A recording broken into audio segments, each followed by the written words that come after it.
So last night I was praying by the side of my bed, asking, God, should I get an Arranger keyboard?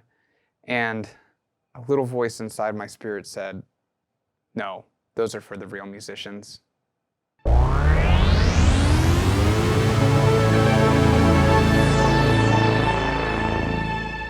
Hi, I'm Zach Marr from Alamo Music here in San Antonio, Texas. You can find us online at alamomusic.com. If you haven't already, please hit the subscribe button, turn on your notifications. This is our Alamo Sound Lab channel where we talk about all things music tech related. And today we're talking about the Korg Pa5X, the new top-of-the-line professional arranger from Korg. And really, it's targeted at being the premium professional arranger.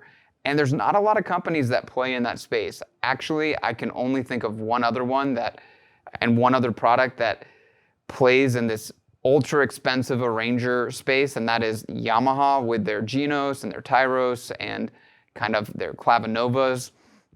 And so Korg is a little bit of an underdog in this fight for the arranger space because Yamaha definitely owns that. They have a ton of technology, a ton of history.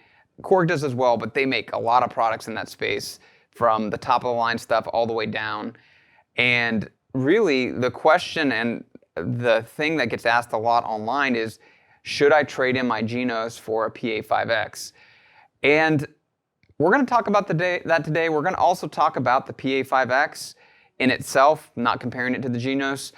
And the first thing I have to say is that this thing is really well built. It's made in Italy, apparently, from the box, and it feels like a premium instrument. The paneling, the brushed kind of outer exterior, it just feels really nice. It feels like a very expensive instrument. It's heavy.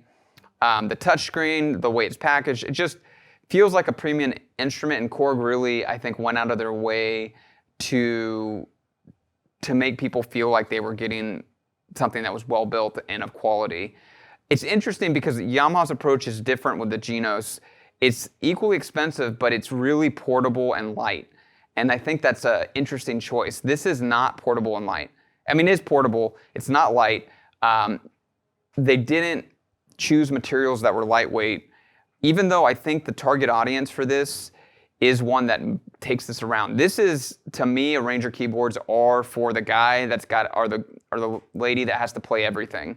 And they have to play in a wedding, and they want 10 styles, and they can play them all.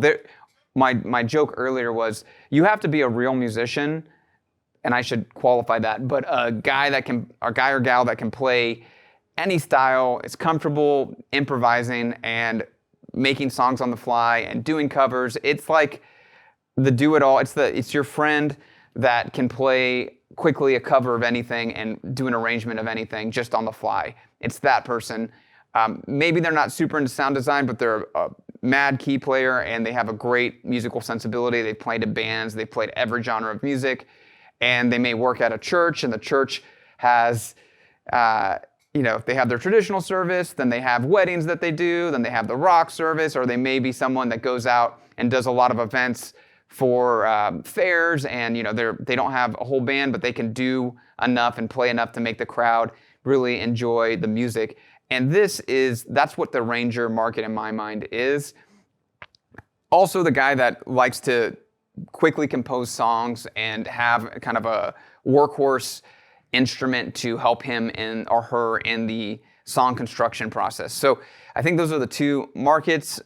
This has the best sounds from all of Korg's instruments, from their stage pianos and the Nautilus, and then it has a ton of different ways of kind of building songs and sets of instrumentation to give quick access to kind of improvise and write on the fly. And I think they've done a great job. I think the Genos and the Korg are very different flavors. Korg has a different flavor than Yamaha. So I think, like a lot of things, one is not necessarily better than the other. This is later technology because it just came out. The Genos has been out for about 5 years, so that's going to give it an edge in terms of modern features. But the sound sets are pretty different, just sitting in front of it, listening. The Genos and the Korg have a very different flavor.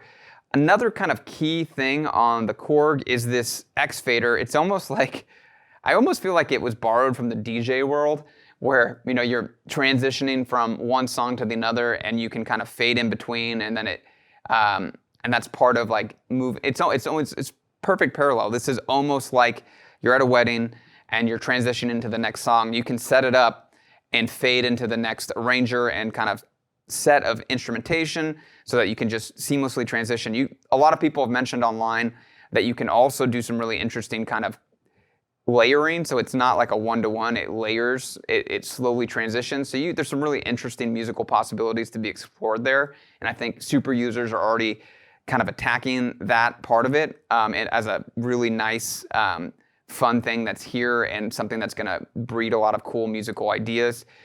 But it's, ton of controls, really meant for not menu diving, for live performance. And again, my joke earlier, there's a hint of truth in it that I am not actually a good enough musician to take advantage of an instrument like this personally. So this demo that I'm gonna do, you're gonna probably hate, and I'm okay with that. We're gonna follow up with on our piano channel. Ted is a much better player than I am and is much more familiar with Arranger keyboards.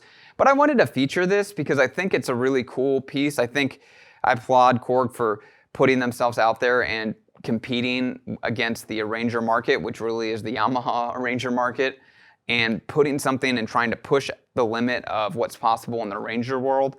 I'm curious to see how people respond to it. Again, it's one of the nicest instruments from a just physicality standpoint that I've played this year. Really well built, and it looks nice. The screen's nice. Everything about it is nice.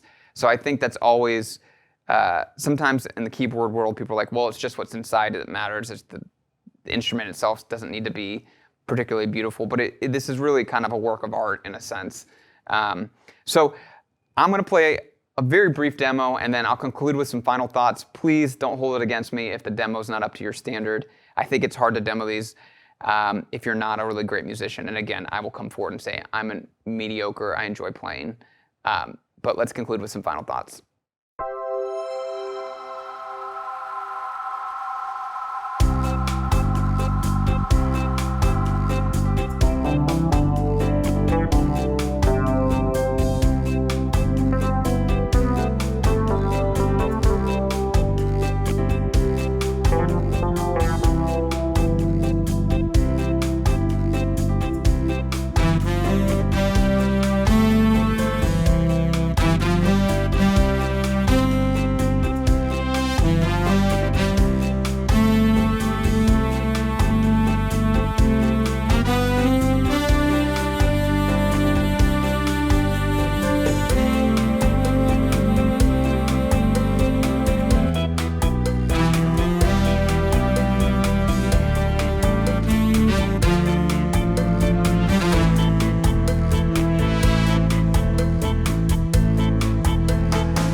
So yeah, I grew up on a clavinova at home, and one thing that it really taught me was one of the advantages of this style of instrument is that it teaches you, it doesn't substitute playing in a band. There's no way that you can ever get all the experience and knowledge and kind of things that you learn from playing with others in a live setting. But it really does reinforce some of those skills that you learn playing in a band, playing with an arranger, because you're adding elements, you're kind of listening to how things work as you play. And it's a great tool for teaching songwriting, I think. It's just another kind of thing that these style of instruments do well. It's like having a backing band at your disposal at any moment, and that's good for all three things really. One, learning to play in a band. Two, having a band when you don't have a band, and then three, being able to direct a band. Again, when you don't necessarily have musicians at your disposal and you have a gig. So I think that it's an interesting market. It's amazing to me how large it is and how enthusiastic the community around arrangers are. It's not one of the most visible communities, but there's a reason these companies are making these products, and there's a lot of people around the world that use these to make music where other instruments might not be as readily available, and musicians playing a variety of styles might not be as readily available. So those are my thoughts. Would love to hear yours below. Leave a comment. If you didn't already, hit the subscribe button. And I appreciate you watching today. Hope you have a great holiday, and until next time.